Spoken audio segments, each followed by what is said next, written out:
disponsori pada waktu itu oleh Perancis. Karena pada dasarnya tidak ada demokrasi kalau bukan sekuler. Dan mereka tetap ngotot, karena demokrasi tanpa sekuler itu bukan demokrasi.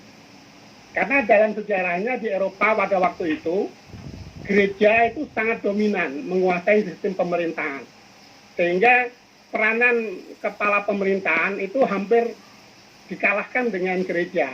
Oleh karena itu, kalau mau demokrasi, kita harus memisahkan secara tajam agama dengan politik, dengan negara.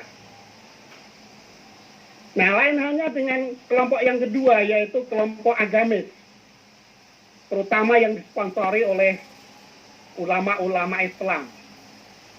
Mereka memimpikan Indonesia ini menjadi negara Darul Islam, menjadi sebuah negara yang berdasarkan syariat Islam. Nah, perbedaan dua kelompok antara sekularisme dan teokrasi itu sangat meruncing. Tolong caption saya, Mas Nurul, ditampilkan tayangan saya. Jadi ini kita lihat bahwa di dunia ini, di dunia politik terutama, itu ada satu teori namanya the swing of pendulum.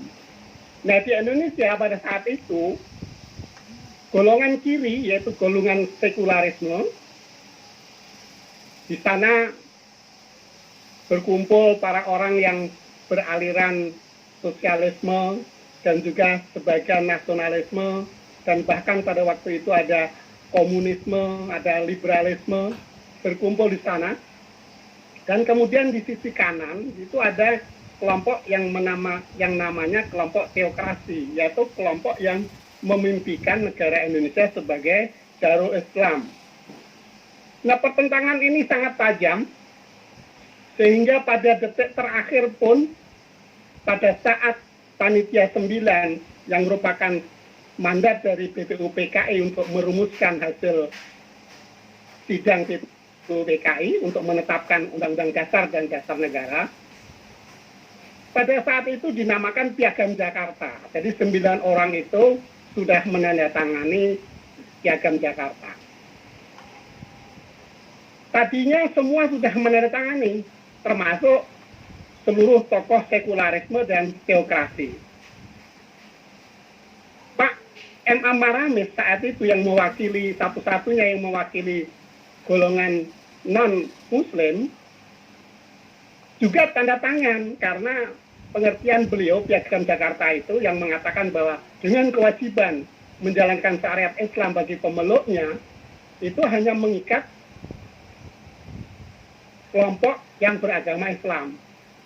Tetapi ternyata datanglah utusan dari tentara Jepang yang pada waktu itu masih menguasai Indonesia karena belum merdeka Indonesia, mengatakan bahwa dia membawa aspirasi dari orang-orang Indonesia Timur yang mengatakan bahwa mereka tidak setuju dengan rumusan Piagam Jakarta yang mengatakan ketuhanan yang Maha Esa, tapi dengan kewajiban menjalankan syariat Islam.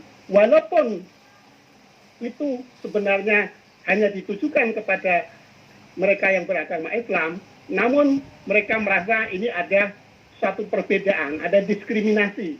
Jadi ada negara yang Islam, ada negara yang non-Islam. Sehingga pada malam hari itu juga Soekarno-Hatta bertemu dengan Ki Bagus Hadikusumo, Wahid Hasim, dan Teuku Muhammad Hasan untuk berunding bagaimana mengatasi ini. Malam itu juga terjadi deadlock. Karena apa? Karena yang paling keras dalam hal ini adalah Kapten Singodimedjo yang merupakan ketua umum PP Muhammadiyah waktu itu.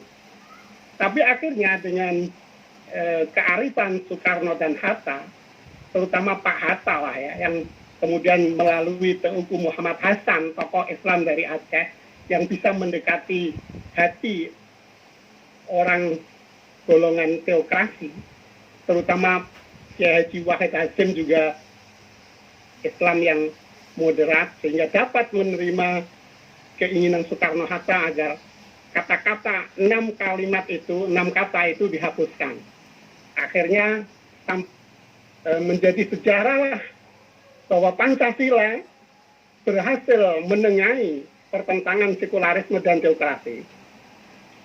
Jadi di dalam teori The Swing of Pendulum itu, yang namanya bandel jam itu tidak akan tetap terus. Mereka tidak akan mau Pancasila walaupun sudah menjadi satu-satunya azas di dalam partai politik, namun tetap saja pada waktunya terjadilah pertentangan, maka bagaikan api dalam sekam. Oleh karena itu Pak Harto sebagai seorang yang ahli membaca situasi, beliau cepat-cepat meminta kepada MPR untuk melakukan sidang umum agar menetapkan pedoman penghayatan Pancasila yang dinamakan Eka Prasetya Pancakarsa itu. Karena beliau menganggap tanpa itu maka golongan sekularisme dan teokrasi akan berantem terus-menerus.